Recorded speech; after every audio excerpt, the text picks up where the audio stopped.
وہاں ہمارے ایک دوست گئے ہوئے ہیں بلال عبداللہ صاحب، کراچی سے عراق کے مظلوم مسلمانوں کی مدد کرنے گئے ہوئے۔ وہاں کے انہوں نے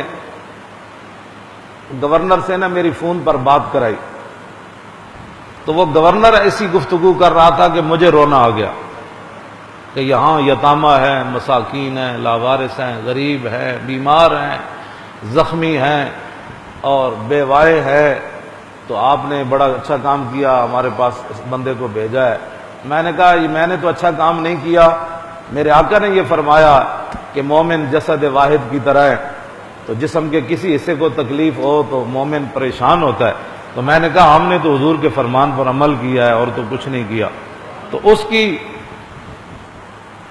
وہ گفتگو سن کر بندے کو رونا آتا تھا کہ غریب 8 لاکھ کا عراق میں آپریشن ہے، 8 لاکھ روپے لگتا ہے پاکستانی، تو جس بچے کی ہڈی ٹوٹی اس کی ٹوٹی ہوئی ہے، اب وہ بچہ بھی بڑھ رہا ہے، اس کی ہڈی بھی باہر نکلی ہوئی ہے، پاؤں کی یا ہاتھ کی یا جسم کی، وہ ہڈی بھی بڑھ رہی ہے، بچہ بھی بڑھ رہا ہے، لیکن اس کے ماں باپ کے پاس روٹی نہیں ہے، وہ 8 لاکھ کا آپریشن کیسے کرے؟ یہ ہے کفر۔ افراد فریاد افرنگو دل آویزی افرنگ۔ یہ سعودی حکمرانوں سے میرا سوال ہے اور سعودی مولویوں سے، ان متبعوں سے قیامت تک یہ سوال ہے کہ بتاؤ تم نے ٹرمپ کو کس صلے میں سونے کا ہار پہنایا؟ ایک بار عراق کے بچوں کی طرف ہی دیکھ لینا تھا، اور ایک بار عراق کی چیختی ہوئی ماؤں کی طرف ہی دیکھ لینا تھا، اور اجڑے ہوئے گھروں کی طرف دیکھ لینا تھا، اور بم سے ویران ہوئے مکانوں کو دیکھ لینا تھا۔ تم نے کس صلے میں ایک یہودی اور امت مسلمہ کا سب سے بڑا دشمن، کس صلے میں تم نے اس کو سونے کا ہار پہنایا، پھر سونے کی تلوار دی؟ پھر بتاؤ تم آج تک حضور کی جالیوں کے ہاتھ نہیں لگانے دیتے، حضور کے باہر کھڑے ہو کر گنبد خضرا کی طرف جو سلام پڑھ رہا ہو، تم کہتے ہو یہ تو گانا گا رہا ہے، سلام یہ نہیں ہوتا۔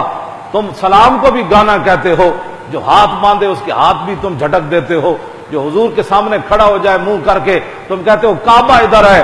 میں نے کہا بتاؤ جب ٹرمپ تمہارے پاس آیا اس وقت تمہاری توحید کدھر گئی تھی؟ بتاؤ۔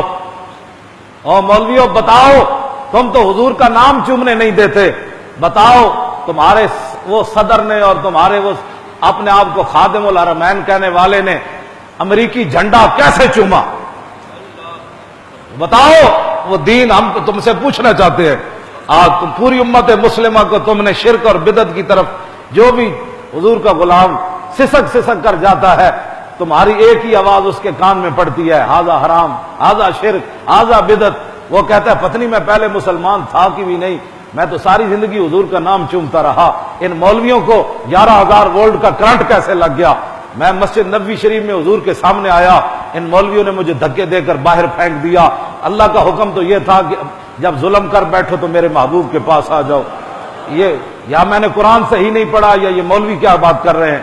ساری امت کو تم نے شرک بدعت حرام کے علاوہ، سعودی عرب میں جو بندہ بھی جاتا ہے اس کو ان 3 لفظوں کے علاوہ کچھ بھی نہیں ملتا، یا وہ غیرت لے کر آئے وہاں سے ان مولویوں کی تقریر سن کر یہود و نصارہ اور حنود کی نفرت لے کر آئے، اور ان مولویوں کی تقریر سن کر جہاد کا جذبہ لے کر آئے، ان مولویوں کی تقریر سن کر رسول اللہ کے دین کی غیرت لے کر آئے، ان مولویوں کی تقریر سننے کے بعد ناموس رسالت کا ولولہ لے کر آئے۔ وہاں یہ صرف 3 لفظ ہیں جو پوری امت لے کر یہاں سے آتی ہے۔ چلو تم جو مرضی کرتے رہے، لیکن یہ تو کم از کم بتاؤ نا کہ اپنے اس خادم الحرمین سے اتنا تو پوچھو کہ تم نے کس صلے میں امریکی جھنڈا چوما؟ افغانستان کی تباہی کے صلے میں چوما؟ کنٹینروں میں مسلمانوں کو جلایا گیا اس صلے میں چوما؟ قلعہ جنگی کی تباہی میں چوما؟ عراق کے اندر مسلمانوں کو ننگا کر کے امریکیوں نے کتے چھوڑے اور مسلمانوں کے ساتھ وہ ظلم کیا، وہ تو تصویریں وہ ہیں جو ان کے نزدیک مہذب ہے، باقی کیا کیا انہوں نے ظلم کیے، اس صلے میں تم نے اس کا جھنڈا چوما؟ اور شام کے اندر انہوں نے کون سا بم ہے، کون سا ہتھیار ہے جو انہوں نے نہیں چلایا؟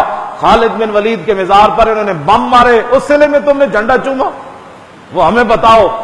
یا جنرل سی یہودی اور سعودی عرب نے جنرل سیسی کو پیسے دیے، 7-8 ہزار بچے مسلمان عورتیں اس نے مصر کے اندر مار دی۔ کیا اس صلے میں تم نے امریکی جھنڈا چوما؟ یا وہ فلسطین کے وہ بچے جو پتھر لے کر اسرائیلی سپاہیوں پر ٹوٹ پڑتے ہیں، وہ روتی ہوئی بچیاں، کیا اس صلے میں تم نے امریکی جھنڈا چوما؟ وہ بھی ہمیں بتاؤ کہ کس صلے میں تم نے جھنڈا چوما۔ لوگ یہ بات ہے، یہ فرقہ واریت کی بات، میں فرقہ واریت کی بات نہیں کر رہا، یہ امت مسلمہ کی غیرت اور ایمان کی بات کر رہا۔ پھر لوگ کہتے ہیں مولانا وہ ادھر، میں نے کہا بات یہ ہے کہ جب تم نے رسول اللہ کے مقام کو سمجھا ہی نہیں، یہ مولوی یا وہاں کے حکمران دین نہیں ہے، دین تو رسول اللہ کا ہے جو ہمیں حضور دے کر گئے۔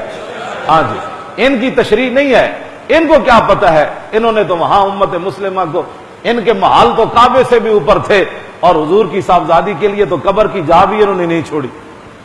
انہوں نے کیا کرنا تھا دین کے لیے؟